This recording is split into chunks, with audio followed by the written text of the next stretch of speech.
Student, स्वागत है एक बार फिर से आपका इस चैनल के ऊपर। तो आज हम एक्सरसाइज 4.4 का बेटा क्वेश्चन नंबर 5 करेंगे। तो बेटा क्वेश्चन नंबर 5 है, is it possible to design a rectangular park of perimeter 80 metre and area 400 metre square. तो कह रहा है कि क्या एक रेक्टेंगुलर पार्क बनाना पॉसिबल है अगर उसका पेरीमीटर 80 मीटर है और एरिया 400 मीटर स्क्वायर है। If so then find its length and breadth. अगर ऐसा होता है तो बेटा लेंथ और ब्रेड्थ फाइंड आउट करो। ठीक है जी। तो सबसे पहले बेटा हम यहाँ पर क्या कर लेंगे कि लेट जो लेंथ है वो मान लेते हैं। ठीक है, लेट जो लेंथ आ जाएगी बेटा रेक्टेंगुलर पार्क की, यानी कि वो एल आ जाएगी, वो मान लेते हैं। इसी तरीके से अगर हम ब्रेड्थ की बात करें तो बेटा जो ब्रेड्थ है वो मान लेते हैं कि क्या है, वो बी आ चुकी है। ठीक है जी। तो रेक्टेंगुलर का वहाँ पर बेटा देखो, रेक्टेंगुलर पार्क का पेरीमीटर दे रखा है, वो पेरीमीटर दे रखा है 80। तो यहाँ पर मैं लिख लेता हूँ रेक्टेंगुलर पार्क है पेरीमीटर कितना है बेटा, 80 मीटर है। ठीक है। तो यहाँ से हम फॉर्मूला लगा लेते हैं रेक्टेंगुलर पार्क का पेरीमीटर का, यानी कि रेक्टेंगल के पेरीमीटर का फॉर्मूला क्या होता है, twice of length plus breadth is equal to आ गया बेटा हमारे पास 80 आ गया। तो अब हम यहाँ से करेंगे क्या, 2 को इस साइड लेकर आएंगे, डिवाइड में चला जाएगा, यानी कि लेंथ प्लस ब्रेड्थ किसके बराबर आ जाएगा, ये आ जाएगा 40 के बराबर। 40 के बराबर ही आएगा ना बेटा। अगर length plus breadth is equal to 80, जे 2 इधर जाके मल्टीप्लाई इधर जाके डिवाइड में हो जाएगा, तो डिवाइड करके 40 आ जाएगा। डिवाइड करके 40 आ जाए तो लेंथ प्लस ब्रेड्थ किसके बराबर आ जाएगी, 40। ओके जी। अब यहाँ से मैं b की वैल्यू अगर निकालूँ, b की वैल्यू किसके बराबर आ जाएगी बेटा, 40 में से l माइनस कर दूँ।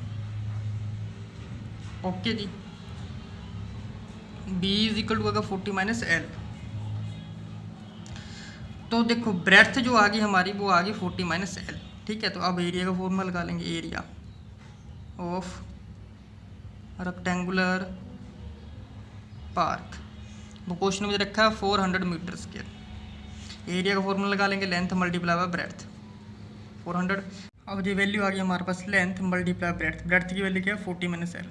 40 माइनस एल किसके बराबर आ गया जी, 400 के। तो अब ब्रैकेट ओपन कर लेते हैं, एल को 40 के साथ मल्टीप्लाई किया 40l minus G L square आ जाएगा 400।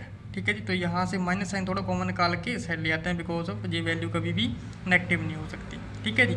माइनस साइन कॉमन निकाल लेंगे तो माइनस के जे 40l आ जाएगा, जे एल यहाँ से पॉजिटिव हो जाएगा, ये आ जाएगा माइनस के 400। ठीक है जी। तो थोड़ा रीअरेंज करके ऐसे भी लिख लेते हैं, तो ये आ जाएगा एल स्क्वायर माइनस के 40l, तो ये इस साइड आके पॉजिटिव के 400 इज इक्वल टू 0। ठीक है जी। ये क्वाड्रेटिक इक्वेशन बन गई यहाँ से। अब ए की वैल्यू आ जाएगी यहाँ से 1, बी की वैल्यू आ जाएगी माइनस के 40 और सी की वैल्यू आ जाएगी 400। ठीक है जी। ये वैल्यू निकल के आई है इस इक्वेशन से। ठीक है जी। ए की 1, बी की माइनस 40, सी की 400। ओके।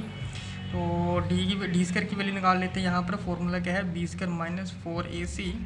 तो बी स्क्वायर मीन्स कितना आ जाएगा यहाँ पर हमारे पास, माइनस के 40 का स्क्वायर माइनस 4a की वैल्यू 1 है, c की वैल्यू 400 है। तो ये तो बन गया बेटा 1600 माइनस 400 को 1 और 4 से करेंगे मल्टीप्लाई, ये भी 1600 बन जाएगा, तो ये आ जाएगा 0।